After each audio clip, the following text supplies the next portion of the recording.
అప్పుల బాధలు వెంటాడుతున్నాయా? అయితే 6 జేవిఆర్ వారి జాతిరత్నాలు ధరించండి. నమస్తే, వెల్కమ్ టు మనం టీవీ. ప్రస్తుతం స్టూడియోలో ఉన్నారు సీనియర్ జర్నలిస్ట్ కిరణ్ గారు. మాట్లాడదాం వారితో. కిరణ్ గారు నమస్కారం సార్. నమస్తే అండి. కిరణ్ గారు, కర్ణాటక రాష్ట్రం ధర్మస్థల శ్రీ మంజునాథుడి క్షేత్రం, అది శ్రీ క్షేత్రం అంటారు. ఆ ధర్మస్థలలో అక్కడ నేత్రావతి నదీ తీరంలో కొన్ని వందల మంది మహిళలు యువతుల్ని అత్యాచారం చేసి చంపేసి పడేశారు. అక్కడ పారిశుద్ధ్య కార్మికుడిగా పనిచేసినటువంటి మాజీ ఉద్యోగి పోలీసులు ముందుకొచ్చి ఆరోపణలు చేస్తూ ఆయన మాట్లాడారు. ఆయన కేసు కూడా నమోదు చేసిన పరిస్థితుంది. ఈరోజు సిట్ కూడా ఏర్పాటు చేశారు అక్కడ ప్రభుత్వం. సిట్ అధికారుల నేతృత్వంలో మొత్తం తవ్వి చూస్తూ ఉన్నారు. నేను ఎక్కడ పాతి పెట్టాను, ఏం చేశాను అనేది కూడా ఆయన మొత్తం చూపిస్తూ ఉన్నాడు, వెతుకుతూ ఉన్నారు. ఈ వార్త విన్న తర్వాత అసలు ఏమనిపించింది సార్ మీకు? ఆ ధర్మక్షేత్రంలో, ధర్మస్థలలో ఇన్ని అరాచకాలు జరిగినాయా? కొన్ని సినిమాలు చూసినప్పుడు ఇలా ఇంత దారుణంగా జరుగుతాయా? సినిమా కదా, సినిమా కాబట్టి ఇలా పెట్టారు, వాస్తవానికి ఇంత దారుణంగా ఉండదులే అనుకునేవాడిని. కానీ సినిమా ఫక్కీలో మొత్తం జరిగిందండి. దాదాపు 10 ఏళ్ల పాటు అమ్మాయిలు కనిపించకుండా పోతే అక్కడ వాళ్ళు చెప్పిన అంశం ఏంటంటే విరక్తితోటి ఇక్కడికి వచ్చి ఆత్మహత్యలు చేసుకుంటున్నారు అని చెప్పారు. ఆ పాలక మండలికి సంబంధించిన వాళ్ళు ఇవాళ విస్తుపోయే నిజాలు బయటకు చెప్తున్నాడు. ఆ విజిల్ బ్లోయర్ అతను 10 ఏళ్ల తర్వాత మళ్ళీ ఇక్కడికి వచ్చి, అంటే ఇది 20 ఏళ్ల నుంచి జరుగుతోంది ఇది అకృత్యాలు. 2014లో అతను వెళ్ళిపోయాడు. వెళ్ళిపోయిన తర్వాత ఇప్పుడు మళ్ళీ వచ్చాడు అతను. అంటే దాదాపు అంతకుముందు 2006 నుంచి 14 వరకు, కొంచెం నాకు ఆ డేట్స్ 95 నుంచి అండి సార్, 95 నుంచి 2014 వరకు, 95 నుంచి 2014 వరకు, అంటే 20 ఏళ్ల పాటు అకృత్యాలు జరిగినాయి అని అతను చెప్తున్నాడు కదా. ఈ 10 ఏళ్ల పాటు కూడా జరిగి ఉంటాయి కదా. అవును. అప్పటి నుంచి వీళ్ళని పట్టుకోలేదు. అంటే 30 ఏళ్ల పాటు ఒక స్కామ్ ఏదో జరుగుతుంది, ఒక అత్యాచార స్కామ్ ఏదో జరుగుతుంది అక్కడ. పసిపిల్లల్ని, టీనేజ్ అమ్మాయిల మీద ఫోకస్ చేశారు. ఏం జరుగుతుందనేది ఇవాళ ప్రపంచం మొత్తానికి ఈ విషయం ఇవాళ కర్ణాటక నుంచి ఆంధ్రప్రదేశ్, తెలంగాణ, తమిళనాడు దాటి నార్త్కి వెళ్ళి ఇటువైపు పాకిస్తాన్ మీడియాలో, చైనా మీడియాలో కూడా ఈ వార్త వస్తుంది. ఇప్పటి వరకు సిట్ ఏమి స్పందించిన దాఖలాలు. అతను విజిల్ బ్లోయర్ చెప్తున్నాడు, మీకు డౌట్ ఉంటే నేను ఎక్కడెక్కడ పాతి పెట్టాను చెప్తానండి అంటున్నాడు. వెళ్ళాలిగా, వెళ్ళి విచారణ చేయాలిగా. ఎందుకు ఇంత మిన్నకుండిపోయారు? ఇంత రచ్చ జరుగుతున్నా ఎవరిని ఏం కాపాడుతున్నారు అక్కడ? చట్టం, న్యాయం, ధర్మం, వ్యవస్థలన్నీ కట్టగట్టుకుని మోకరెళ్ళిపోయినాయా? కనీసం రాజకీయ ఆరోపణలు కూడా రావట్లేదే. ఒకళ్ళ మీద దుమ్మెత్తి పోసుకుంటారే కాంగ్రెస్ పార్టీ, బీజేపీలు. ఇవాళ ఆ 2 పార్టీలు కూడా కుమ్మక్కైపోయాయి. ఎవరా శక్తి? ఇంతమందిని గుప్పెట పెట్టుకున్న ఆ సూపర్ పవర్ ఏంటి అనేది మనకి ఇప్పుడు తేలాల్సిన అవసరం ఉంది. చాలామంది వీరేంద్ర హెగ్డే, ఆ పాలక మండలి నిర్వాహకుడు ఎవరైతే ఉన్నారో అతని వైపు చూపిస్తా ఉన్నాయి వేళ్ళు. పద్మభూషణ్ గ్రహీత అతను, రాజ్యసభ సభ్యుడు. సో ఎంత కళంకం చెప్పండి. ఒక పద్మభూషణ్ వచ్చిన వ్యక్తి మీద ఆ రకమైన ఆరోపణలు జరిగితే ఇమ్మీడియట్గా అతను మీడియా ముందుకు వచ్చి ఏం చెప్పాలండి? ఓపెన్ అంతా మీరు చెక్ చేసుకోండి, మీరు మొత్తం అన్ని చూడండి, సచ్చీలతను బయట పెట్టుకునేందుకు ప్రయత్నం చేయాల్సిన బాధ్యత అతని మీద. ఎందుకంటే పద్మభూషణ్ గ్రహీత అతను, భారత ప్రభుత్వ అత్యున్నత పురస్కారాలు పొందిన వ్యక్తి కదా. అతను రాట్లా. ఆయన అలా చేయలేదు సార్, కోర్టును ఆశ్రయించారు. విపరీతంగా కథనాలు మాకు వ్యతిరేకంగా వస్తున్నాయి, గ్యాగ్ ఆర్డర్ తెప్పించి ఇలా మనం మాట్లాడుకుంటే వాటిని వీడియోలు తీస్తున్నామంటే నువ్వేదో తప్పు చేస్తున్నావని కదా అర్థం. నువ్వు నా మీద ఎంక్వైరీ చేయండి అని స్వచ్ఛందంగా ఎందుకు అడగవు? ఒకప్పట్లో ఎవరైనా ఏదైనా ఆరోపణ వస్తే మంత్రి పదవుల నుంచి రాజీనామా చేసి పడేసేవాళ్ళు. అంత నిక్కచ్చిగా నిజాయితీగా ఉండే మనుషులు ఇవాళ పైగా అతని నుంచి మనం ఆశించద్దు అలాంటి. ఎందుకు అంటే ఇలాంటి పనులు ఆశించద్దు. ఎందుకంటే అతని నుంచి కూడా నేను ఒక నిజాయితీ ఆశిస్తున్నా. అది పెద్ద పేరెన్నికగన్న దేవాలయం. హిందువుల నమ్మికలకు అది ఒక స్థానం. అది అలాంటి చోట ఇన్న కృత్యాలు జరిగాయంటే ఖచ్చితంగా 100 కోట్ల మంది హిందువుల మనోభావాలకు సంబంధించిన అంశం అది. ఇది కేవలం ఒక్క వ్యక్తికి సంబంధించిందో, ఒక కులానికో, ఒక ప్రాంతానికో సంబంధించింది కాదు. అయితే ఇక్కడ ఇంకొక బాధాకరమైన విషయం ఏంటంటే సార్, సుజాత భట్ అని ఒక వృద్ధురాలు ఆమె అనన్య భట్ అని వాళ్ళ కుమార్తె.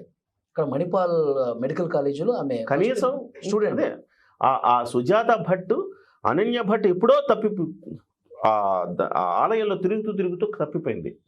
తప్పిపోతే జాడ లేదు. 2003వ సంవత్సరం. 2003 సంవత్సరంలో వాళ్ళ అమ్మగారు వచ్చి ఇక్కడికి వెతుక్కుంటుంటే ఎవరు కనీసం పోలీస్ స్టేషన్లో కేసు తీసుకోలేదు. పైగా ఆమె మీద దాడి చేశారట, మెడబెట్టి గంటారంట. సో ఆమెకి ఇప్పుడు ఏం చేయాలో అర్థం కాదు. పైగా ఆమె సిబిఐ ఆఫీసులో పనిచేస్తుంది. సిబిఐ ఆఫీసులో పనిచేసే ఆమెకే అక్కడ అవకాశాలు లేవంటే ఎంత పెద్ద శక్తులు వ్యక్తులు అక్కడ పనిచేస్తున్నారో మనం అర్థం చేసుకోవచ్చు. అలాంటి ఆమె పాపం చాలా బాధ, అంటే హృదయం అసలుకి గగురు పొడుస్తా ఉంది, ఒళ్ళు గగురు పొడుస్తా ఉంది. కొన్ని వందల మందిని చంపేసి పూడ్చిపెట్టారంటే అసలు మిస్సింగ్ కేసులు నమోదు అవటం కానీ దాని మీద ఇన్వెస్టిగేట్ చేయడం కానీ. ఇది హిట్ 3 సినిమా ఉన్న హిట్ 1, హిట్ 2, హిట్ 3 వస్తుంటాయి కదా, నాకు హిట్ 4 సినిమా తీయాలేమో దీని మీద అనిపిస్తుంది నాకు. అంత దారుణం. ఈ మిస్టరీ మరణాలు ఎందుకు, ఏం జరుగుతోంది? ఇంకొకటి కూడా నాకు అర్థం కాని విషయం, ఒక సుజాత భట్టే ఎందుకు వచ్చింది? ఇప్పుడు వచ్చి సుజాత భట్ నేను కేసు నమోదు చేస్తా ఇప్పుడన్నా తీసుకోండి. 20 ఏళ్ళు అయిపోయింది, 22 ఏళ్ళు అయింది తన కూతురు మాయమైపోయి. ఇవాళ వరకు ఎవరు దానికి సమాధానం చెప్పేవాళ్ళు లేరు. సో ఇవాళ వచ్చి కేసు నమోదు చేస్తానంటుంది, కేసు తీసుకోవట్లా. అలాగే ఆ సౌజన్య అనే ఒక అమ్మాయి, ఆ అమ్మాయి విషయంలో 2014లో ఏమో జరిగినట్టుంది, 17లోను. ఆ అమ్మాయిని కూడా ఆ రకంగానే రేప్ చేసి చంపేశారనేది ఆరోపణలు. ఎవరినో పట్టుకొచ్చారు, లోపల పెట్టారు. 4-5 ఏళ్ల తర్వాత వాళ్ళు నిర్దోషులను వదిలేశారు. అసలు దీంట్లో దోషులు ఎవరనేది తేల్చలేకపోయింది పోలీసు యంత్రాంగం మొత్తం కూడా. ఇందులో ఒకటి అర్థమవుతుంది, మరి ఇలాంటి పరిణామం జరిగినప్పుడు యావత్ దేశం కూడా స్పందించాల్సిన అవసరం ఉంది దీని మీద. ఇప్పటి వరకు నాకు తెలిసి రావాల్సినంత స్పందన రాలేదేమో అనిపిస్తుంది.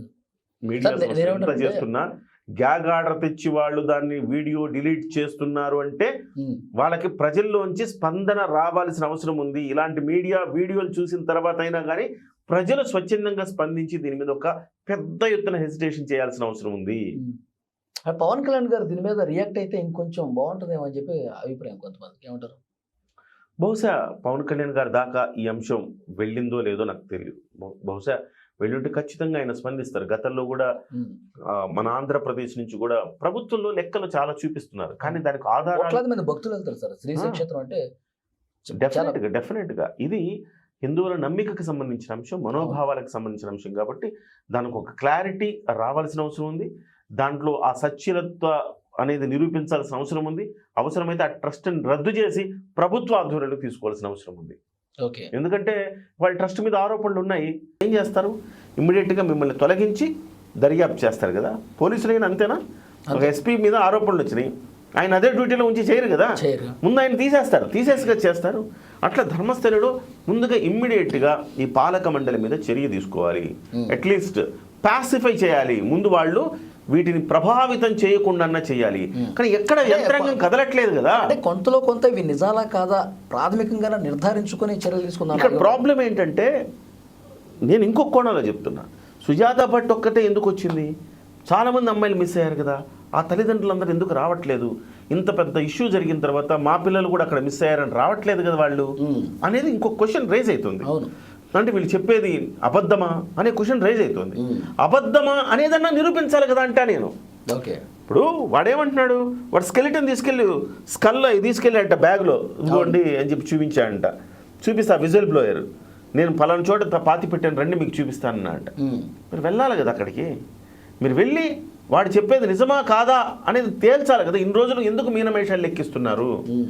అంటే ఆధారాల్ని మనం మొత్తం మాయం చేసిన తర్వాత ఇమ్మీడియట్గా అతను కంప్లైంట్ చేసిన తర్వాత వెళ్ళి ఇది అబద్ధం బాబు అని చెప్పేస్తే ఈ డిలే చేయడానికి అక్కడ ఆధారాలు ధ్వంసం చేయడానికి ఆస్కారం. అదే ఈ డిలే చేసిన తర్వాత వెళ్ళి మీరు అక్కడికి తీసుకెళ్లి ఆధారాలు లేవని చెప్పినా కానీ ప్రజలు నమ్మే పరిస్థితులు లేరు.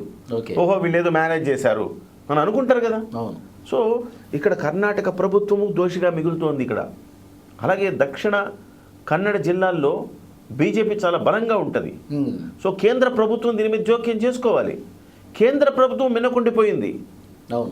ఇష్యూ ఏంటంటే ఈ వీరేంద్ర హెగ్డే అనే వ్యక్తి బీజేపీకి సంబంధించిన వ్యక్తి అని చెప్తా ఉన్నారు. బీజేపీని ఆయనకి రాజ్యసభ సభ్యత్వం ఇచ్చింది, అవార్డు కూడా వచ్చింది ఆయన, పద్మభూషణ్ కూడా.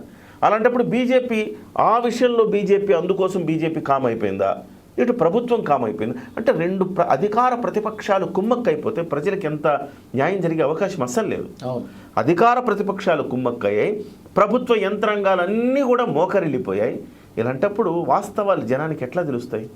మీడియా ఒకవైపు గొంతెత్తి అరుస్తుంటే, గ్యాగాడుతుంటే మీడియా గొంతు నొక్కే ప్రయత్నం చేస్తూ ఉన్నారు. అవును. సో ఎప్పటికీ దీనికి ఒక పరిష్కారం వస్తుంది?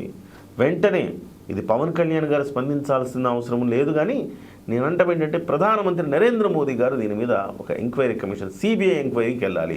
Okay. సిట్టు పరిధిలో జరిగేది కాదు ఇది. దీన్ని ప్రాంతాలకు అతీతంగా బయట నుంచి ఆఫీసర్లు వచ్చి, స్ట్రిక్ట్ ఆఫీసర్లు వచ్చి దీని మీద ఎంక్వైరీ చేయాలి.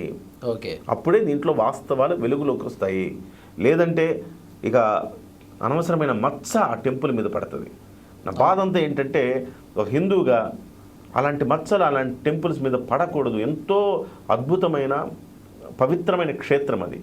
ఆ మచ్చలు ఆ టెంపుల్ మీద పడకూడదని నేను ఆశిస్తున్నాను. అవును. అంటే ఇప్పుడు ఆయన చెప్పే విషయాలు సార్, ఎవరు మన ఉద్యోగి, మాజీ ఉద్యోగి, పారిశుద్ధ్య కార్మికుడు స్కూల్కి వెళ్ళే పాప, టీనేజ్లో ఉన్న పాప స్కూల్ బ్యాగ్తో సహా పూడ్చిపెట్టానని చెప్తా ఉన్నాడు. సో ఇవన్నీ కూడా చెప్పినట్టు నిష్పక్షపాతంగా విచారణ జరగాలంటే సిట్ సరిపోదు. జాతీయ స్థాయిలో ఒక నిష్పాక్షికమైన దర్యాప్తు జరగాలంటే సిబిఐ ఎంక్వైరీ లాంటిది వెయ్యాలి. పార్టీలకు అతీతంగా ఉండే అధికారాన్ని అక్కడ నియమించాలి. స్ట్రిక్ట్గా అతని యొక్క క్యాలిబర్, అంటే అతని యొక్క కెరీర్ మొత్తంలో కూడా అతను ఎంతో కొంత ఇలాంటి ఛేదించిన అధికారాన్ని వేయాలి. అప్పుడే న్యాయం జరుగుతుంది. ప్రజల ముందు ఒక్క అంశం మీకు తెలియజేస్తున్నావాలి.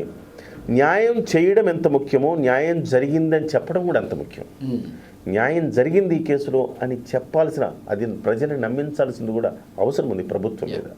సో ఆ స్థాయిలో విచారణ జరిగి నిజాలన్నీ వెలికి తీయాలని కోరుకుందాం. Thank you very much Kiran గారు. Thank you.